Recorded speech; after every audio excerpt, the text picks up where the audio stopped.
wasiirka wasaaradda arrimaha gudaha iyo dowladaha hoose maamul goboleedka koonfur galbeed maxamed abuukar cabdi satoos indah furi barnaamijka qorshaha xasilinta dowlad goboleedka koonfur galbeed mayna qorshaha xasilinta uu ka kooban yahay reedan helisiinta bulshada ku nool deegaanada koonfur galbeed reetaan ku kabradowka abaaro wacyigelinta bulshada iyo reedan dhisowka mashaariicda sida walbarashada caafimaadka biyo iyo hano kala munaasabada la kadaha furay barnaamijka xasilinta mee ku qayb galay wasaarado arrimo gudo haweenka madax ku socotay xafiiska xasilinta unsom maamulka gobolka Baykan degmada Baydhabo madax ku socotay Adonis Foundation Tisa Plaza iyo hano kala ururada bulshada qaybo dhashal dunya sidaas oo kale gobro ku hay munaasabada la kadaha furay barnaamijka xasilinta munaasabadan tii socotay mas'uuliyiinta ku hadalay bayo ka dheeraadeen ku hadalowka xaalado deegaanada koonfur galbeed iyo sida wasaaradda arrimaha gudaha oo ku wadareedan helisiinta wacyigelinta reedan dhisowka deegaanada koonfur galbeed aadan ali carab gudoomiye ku xigeenka degmada Baydhabo iyo gudoomiyaha gobolka Bay Ali Wardheere Abdiraxmaan oo koorintii ku hadalay munaasabada bayo sheegana intii hadda waayeen barnaamijka xasilinta maynayo mahadnaqeen shaqaalaha wasaaradda arrimaha gudaha oo soo horay wasiirka wasaaradda arrimaha gudaha iyo dowladaha hoose maamul goboleedka koonfur galbeed sidii oo ku go'onta deegaanada koonfur galbeed iyo ka dadaalan sidii reetaliisin iyo waliba hanaanka dowladnimo iyo ku hirgeli lahaayeen Baydhabo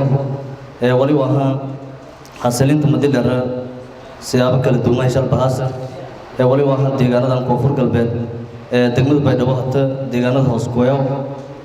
deegaan oo wali nimankii meel dhow iyo kurugan oo dhabaatay hayaan oo walan gobashan baahan iyo deegaan oo wali banada dawladda bagalanta ka hayto waa gelintii bulshada ku soo toos dhagalka bulshada ku soo hay'adaha amniga ku shaqeeya hayaan iyo jaran marka mashaariicda horaan aan soo suubiyay oo ka saabsan ay arrimaha tan lagu hadalay degmooyin badan oo indeerna jara khaasatan shanta degmo gobolka gobolka oo dawladda iyo mashaariicdan misleedir ay rajeynayaan degmooyinka dhiman oo ay indeerna in la deersi degmooyinkii oo maamulka la ka dhisay sida Birdaal oo kala inay oo galanglasi oo maamulkaas ay shaqeeyay fadi haan kale hata dhisoo jeedoonayo oo la weelo faday maamulsho la ka toosii faday wasiir ku xigeenka wasaaradda haweenka iyo xuquuqul insaanka maamul goboleedka koonfur galbeed Marwo Shamsa Maxamed Yarow oo iyana goobta ku hadalay bay ka dheeraatay ku hadalowka shaqalaanta haysata dhalinyarada ka nool deegaanada koonfur galbeed iyadoo sidan ka haboon iyo ka sheegtay intii shaqo abuur islan ka sameeyay dhalinyarada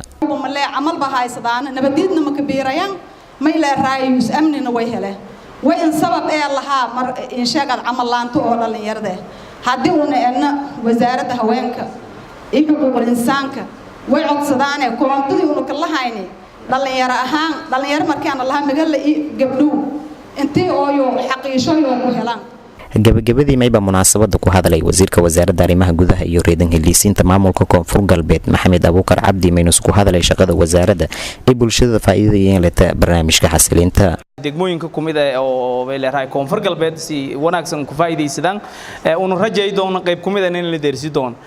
way fadaan muhiimada lataan in nabadgeliyo la helo muhiimada lataan anti deganaansho la helanti lata dhamaanteen way dareemo kornay geeka way intaan iska kaanasheenay dhamaanteen nabadda meelun ku jirta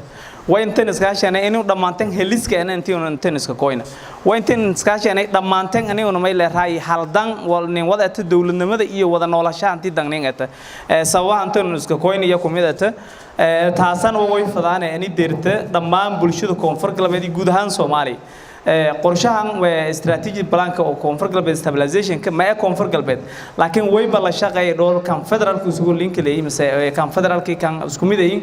oo la fadaw in dhammaan Soomaaliya la deersi koonfur galbeedna mas'uulun ku ah qaybta koonfur galbeed gobolada sidii la deersi lahayd farxad weyn aniga sidiisii wada ogdin wasaaradda arrimaha gudaha dadaal badan iyo biidi may ka guuleysatay